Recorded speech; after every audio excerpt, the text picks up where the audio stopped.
c'est pas officiel, je crois. Donc c'est encore des journalistes qui ont lancé ça, à mon avis, non? C'est vrai que je suis abattu, je suis très triste. Ça fait très mal, mais je vais pas m'arrêter. Ouais, de jouer au football, je serais prêt à même aller au pôle Nord. J'ai essayé Nietzsche, j'ai essayé Kant, etc. Bon, j'ai essayé Socrate, etc. J'ai essayé.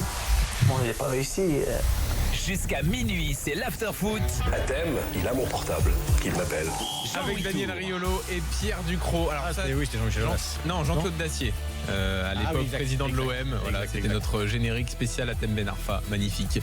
C'est le moment, 23h01 dans l'after du lundi sur RMC, d'accueillir nos drôles de dames. Simone Rovera pour l'Italie. Salut Simone. Ciao, bonsoir. Fred Hermel en Espagne. Salut Fred. Hola chicos. David Lorto en Allemagne. Salut David. Hello Freunde, salut à tous. Et Philippe Auclair en Angleterre. Salut Philippe. Salut Jean-Louis. Quelle soirée en Angleterre. Ah ouais. Incroyable. On va en reparler tout à l'heure. On a suivi ça d'un œil. Quel casting, Philippe.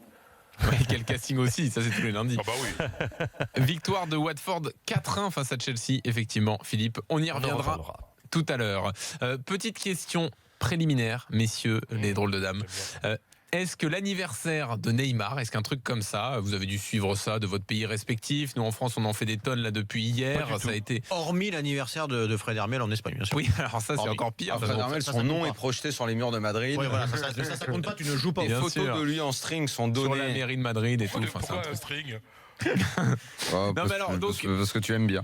Donc hier soir, anniversaire de Neymar, ça a fait le tour de tous les réseaux sociaux, les joueurs en premier ont tweeté. Les joueurs se sont affichés, Berchiche n'a pas Exactement. honte qu'on le voit partout complètement bourré à 5h du matin. Mais il n'était pas bourré, il danse comme ça, Berchiche. T'as jamais vu danser avant? Non, dans il une fait pas autre que image, danser. Oui, avec il un chante commentaire en plus. aussi. Ouais, Il chante j'ai aussi. vu un moment, Mais il chantait écoute, c'est le nouveau football. Moi, je suis complètement ringard. Je ne comprends plus comment Est-ce ça marche. que vous avez vu des trucs comme ça dans vos pays? Est-ce que ça a oui. pu arriver, Fred? C'est Avec pas une fois, Neymar? Neymar. Ah ouais. Mais l'anniversaire qui a fait le plus scandale, c'est exactement jour pour jour, aujourd'hui, le 5 février 2015, les 30 ans de Cristiano Ronaldo. C'était un samedi soir. Il y avait des invités qui venaient du monde entier. Ah, après une défaite. Et ils venaient de se prendre 4-0 à Calderón contre l'Atlético. Exact. Je m'en rappelle. Tiens, tout à l'heure, quand on en a parlé, j'aurais pu. Et j'avais donc, oublié. alors, ils avaient tout bien fait, quoi. Normalement, voilà, tout était, les gens promettaient de pas faire de photos, etc. Et il se trouve que ce cher Ah non, Cristiano là, il n'y avait Ronaldo- pas que c'était promis de pas faire des photos. C'était sponsorisé par Non, Red Bull, par ouais. Nike. Oui, non, mais attends, ça on le sait. Là, mais laisse-moi raconter l'anniversaire de Cristiano. Ouais, pardon. Donc, Cristiano avait invité un chanteur colombien qui s'appelle Kevin Roldan. Ouais. Et Kevin Roldan, comme personne ne le connaissait à part Cristiano, et je crois que c'est James qui lui avait fait écouter une chanson, il avait aimé, il l'avait invité, et le Kevin Roldan avait profité de la soirée pour se faire une pub monumentale en faisant des images avec son portable, où on voyait Ronaldo avec un chapeau. Ronaldo ne boivait pas d'alcool, donc il sait pas qu'il était bourré, mais il avait un chapeau, il était super content, etc. Sauf que c'est la soirée d'une défaite 4-0, une déculottée dans un derby. Et donc, ces histoires-là, cette vidéo, elle a fait le tour du monde. Elle a permis à Kevin Roldan de devenir quelqu'un de très célèbre, sûrement de vendre beaucoup de disques. Et Cristiano Ronaldo, ça a été un scandale dont on a parlé pendant 15 jours. En Ah disant, bon? comment... Non, mais parce qu'ici tout le monde trouve ça super normal. Si tu émets une opinion comme ça, mais t'es traité, mais je sais même, mais vous pouvez même pas imaginer de quoi on est Et il traité. n'était pas bourré, Cristiano. Simplement, on estimait que. Non, mais là les mecs qui faire la s'affichent fête bourrés et tout, après c'est une pas un défaite, problème. Faire la fête après une défaite. On est des Moi, je rabat-joie, on est des mecs qui veulent faire le Mais oui, buzz. Voyons. Vous savez quoi, messieurs, je vais peut-être vous choquer, mais le match, il a été joué. Je parle pas de Neymar, je parle de Ronaldo, de ce que Fred vient de nous raconter. Le match a été joué. Est-ce que ça va changer quelque chose, honnêtement? Non, mais bon, tu connais, ils sont sensibles ici parce non, que mais c'était bon, une défaite mais contre bon, l'Atlético, etc. Alors Non, mais moi, il n'y avait pas de simplement, mecs la il y avait pas de mecs de l'effectif qui apparaissaient bourrés sur les images. Et peu importe, c'est après le match, c'est je crois fait. qu'il y en avait deux. Et je crois qu'il y en avait deux qui étaient. Ah, quand même. Parce que Cristiano, il boit du jus d'orange et de l'eau, mais il y en a deux qui aimaient à mettre un petit peu de plonge dans leur jus d'orange. Berchiche qui était invité. Voilà. Non, mais simplement pour terminer. Bon, ça avait pas plu au Real quand même. Bien sûr que non, ça avait plus à Ah personne. bon, voilà, non, mais parce qu'ici il faut juste fermer sa gueule. Mais non. Simplement, ça Non, avait mais fait ici, le scandale. PSG en fait partie. Ici le Emery PSG était va à là. la fête, le président y va, tout le monde y va. Est-ce que c'est pas mieux si c'est assumé, Daniel, franchement? L'avenir va nous le dire. C'est pas. En Italie, En tout cas, voilà, ça on fait va pas l'histoire, faire une heure non passe plus le sur l'anniversaire ballon, de Neymar. parce que là, en Italie, il y a eu ça avait fait beaucoup de scandales quand même, la fête de Nainggolan les jours de l'an, où il s'était pris en vidéo Instagram en direct, totalement bourré, Oui. en disant lui-même je suis totalement bourré, et la Roma l'avait exclu pour le match Ah oui, suivant. Parce que c'était une C'était quand le match production d'image. C'était 4 jours plus tard. Ah oui. C'est le jour de mais la l'an, Roma c'est le jour avait de l'an. sanctionné Alors oui, pour c'est une pas question bien, mais- d'image. Là, c'était pas Oui, une fête d'accord. organisée. C'était lui qui avait dérapé, mais quand même, c'était une soirée très, très arrosée, on peut dire. Mais c'est un peu différent, mais c'était les bases. Et en Italie, on a parlé énormément pour toute D'accord. la semaine. À Roma, il y avait un débat quotidien sur ça, et presque les supporters demandaient qu'on écarte Nainggolan après la Roma perd Ah oui. pour ce match. Et donc, tout le monde est revenu un peu sur cette chose. Simplement une petite chose, c'est qu'aujourd'hui, quand il y a une fête organisée par un footballeur, les gens doivent déposer leur téléphone portable à l'entrée.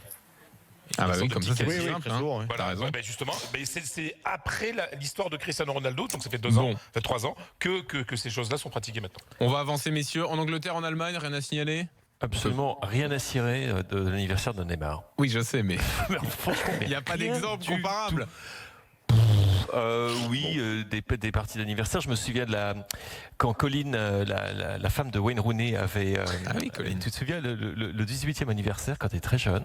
Mais ça s'était terminé en rixe entre les membres de sa famille. Ça avait fait beaucoup rire Oui. à l'époque. Après, chacun sa pareil, culture. c'est hein, la voilà. Mais je suis certain, non, mais bon, un joueur qui ferait le zouave comme ça après une défaite, je pense que ça se passerait très, très, très, Ouais. très, très mal. Ouais, c'est comme en Allemagne. Hein. Ouais, moi j'imagine. On rigole pas trop. Allez, aux gens. messieurs, Oui, on y va sur votre on week-end. passe au foot. Bah oui, on y va. On commence par l'Espagne. Jingle Fred Hermel, pardon. Frappe de derrière, tu penses trop. Caca, tu es nul. Caca, tu es nul. Je pense que j'articule aussi bien que Berchiche hier soir, donc c'est pas très bon signe. Oui, mais lui était bourré. Oui, c'est ça. C'est plus. Fred, donc tu veux nous parler du Real avec cette nouvelle contre-performance ce week-end. Bah oui, là, ce fameux jingle dit caca, tu es nul. J'ai envie de dire caca, tu étais nul, mais aujourd'hui c'est le Real qui est nul.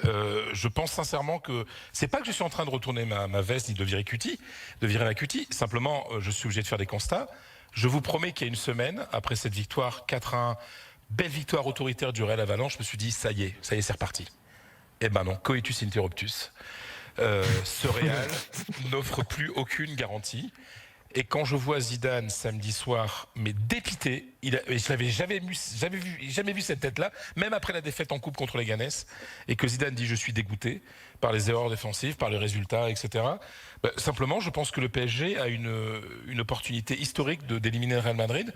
Tout simplement parce que ce Real Madrid n'est plus sûr. Voilà, je ne peux pas vous dire quel Real je vais vous présenter face au PSG le 14 février.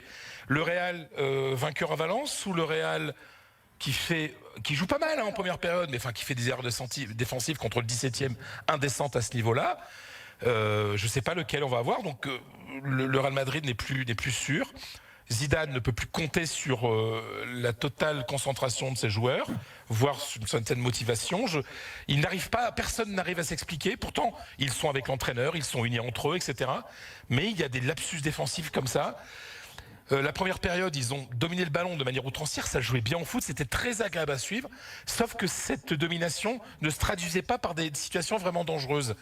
Donc il y a quelque chose qui marche plus au Real Madrid et ils sont encore capables de faire des beaux matchs, mais ils sont incapables aujourd'hui d'assurer une continuité dans le jeu entre deux matchs, et je dirais même entre deux mi-temps. Et donc aujourd'hui, et je termine là-dessus, le Real Madrid est devenu une équipe inconstante, fragile, et le PSG doit en profiter. Alors, messieurs, là-dessus. Nous on en a tellement parlé. Oui. Moi, j'écoute l'avis de Fred sur le sujet et puis j'ai plus grand Toi, chose. Daniel, je sais ce que tu penses. J'ai plus Tu grand as chose à dire. tu as Non, le temps de constater des choses. Évidemment. Voilà. Non, mais moi je suis. on en a déjà parlé. Personne ici ne les connaît mieux que Fred, donc on peut qu'acquiescer. Mais le problème avec le Real, c'est que jusqu'au dernier moment et jusqu'après le premier match et jusqu'après le deuxième match, on va toujours, et puis surtout avec la jurisprudence. Donc tu les as pas éliminés en fait. On va toujours trembler et se dire c'est une équipe qui est capable d'eux quand même quoi. Oui, mais elle n'est pas capable de faire 2 bons matchs de suite. Alors franchement, dans il y en la aura tête un de Zidane, entre les deux. oui, Fred. mais dans la tête de Zidane, après la victoire à Valence, il s'est dit voilà le plan, c'est facile. Il y a l'éventé à Valence une semaine après, 17e, on fait un bon match, on gagne facile. Après, on reçoit la Real Sociedad 4 jours, on assure 3 matchs de suite. En plus, on n'est plus en coupe, on a des semaines pour travailler à mort, etc. Le physique, etc. Sauf que tous les plans s'écroulent là. Voilà, c'est-à-dire qu'il y avait un dernier petit plan là qui était en train de se monter avant la réception du PSG et il s'est écroulé parce que le Real s'est fait remonter à 2 reprises en fin de première période et en fin de deuxième période face à Levante. Moi je veux bien, Fred, je serais tant mieux. C'est un constat. Tant mieux, bien sûr, Fred. Mais enfin voilà, moi je me méfierais jusqu'au bout de ce Real où En plus, c'est la meilleure des occasions pour eux. De faire quelque chose en ce moment de beau, quoi. Mais alors, tu l'as dit, Fred, là c'était le 11 type, le 11 vainqueur de Ligue des Champions là. Alors, une petite information, c'est que le Carvajal va savoir demain, puisque l'UEFA va statuer, s'il va pouvoir être aligné contre le PSG ou non. Ouais. Donc dans ce cas-là, ce serait l'équipe qu'on a vue hier soir, sinon ce serait Nacho à la place de Carvajal. Mais c'est vrai que là, moi, quand j'ai vu le retour de la BBC, première fois titulaire à Valence, et que ça marchait, j'ai dit ça y est, il a retrouvé son 4-3-3, il y a la BBC qui marche, etc. Non, sauf qu'il y a les mêmes problèmes. Et défensivement, mais c'est peut-être ça le plus inquiétant, non? Bah oui, parce que le problème du PSG, c'est bien de défendre face à Cavani, Neymar et Mbappé.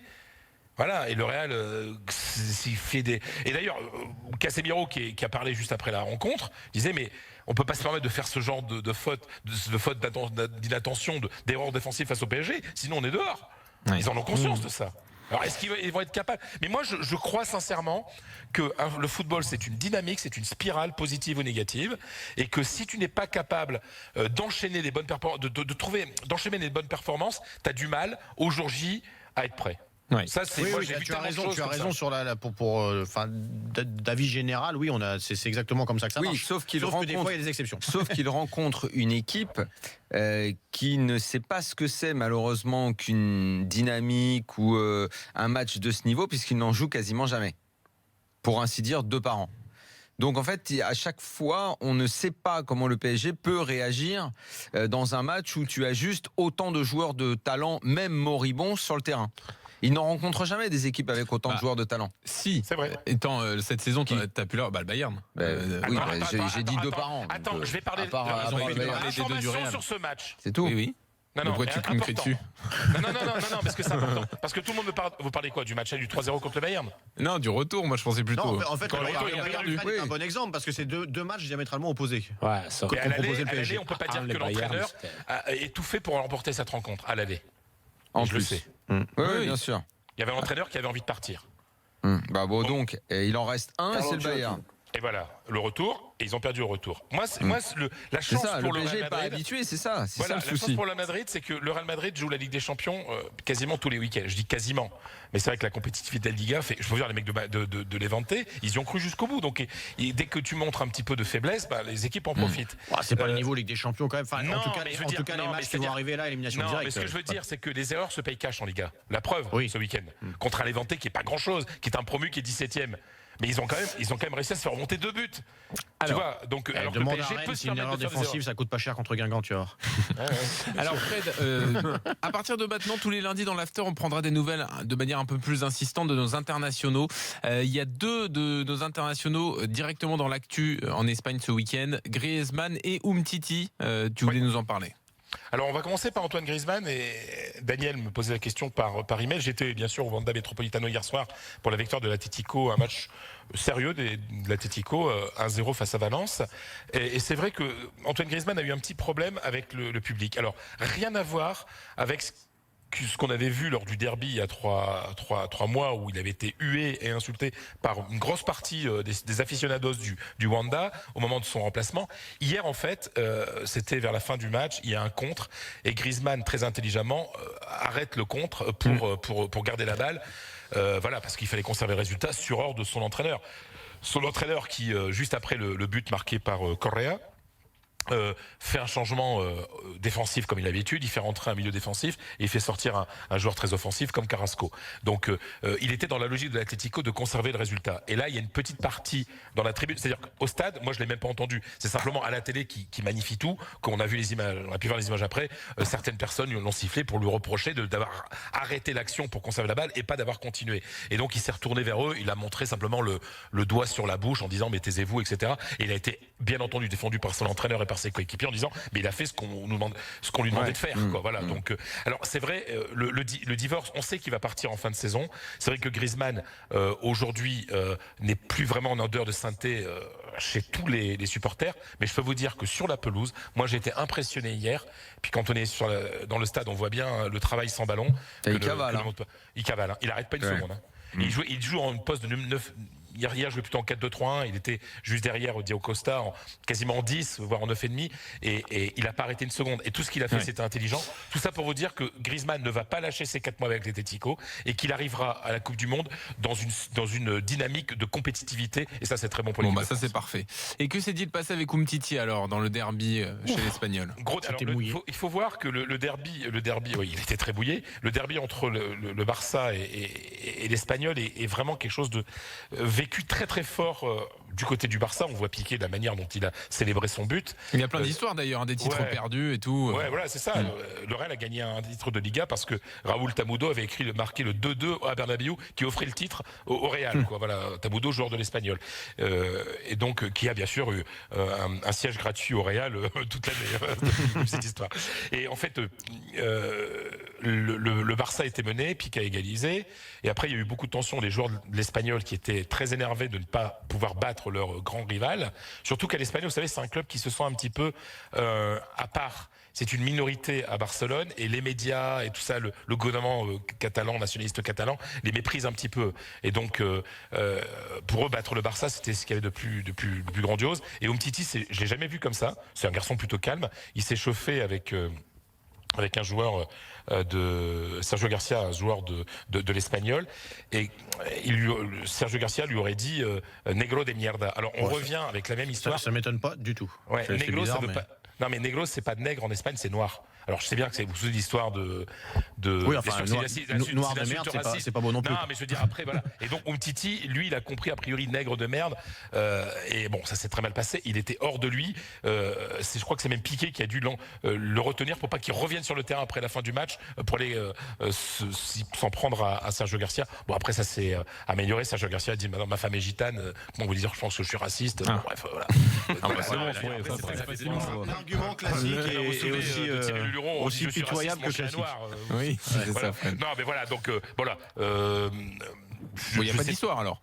Non, mais c'est pas si. C'est qu'Umtiti, il était hors de lui, quoi. Ah oui, d'accord. Voilà, donc c'était la petite histoire autour de. Il n'y a pas eu un gros tacle aussi sur Umtiti, non? Il n'y a pas eu un truc comme ça? Si. Non, mais c'était. Ouais. En plus, non, mais le truc, c'est que il suffisait de marcher 2 pas, de courir 2 pas, de trébucher et de glisser sur l'eau sur 5 mètres. Parce que c'était une vraie patinoire en deuxième période à cause c'était de l'aquaplaning. Donc voilà, c'est voilà les 2 petites histoires autour de Umtiti qui fait un bien monstre à cette équipe du Barça depuis son retour. Et on va attendre. Et Lucadini a été comment, Fred? Juste pour blessé. Non, ouais, plus c'est blessé et puis pas génial, quoi. Pas génial. Ouais. Bon. Ok, on en reste là pour l'Espagne. On passe à l'Angleterre dans un instant. On revient sur ce Liverpool-Tottenham et cette fin de match incroyable. Et un homme que tu veux mettre en avant, Philippe. Oui. C'est Mohamed Salah. À tout de suite dans l'after.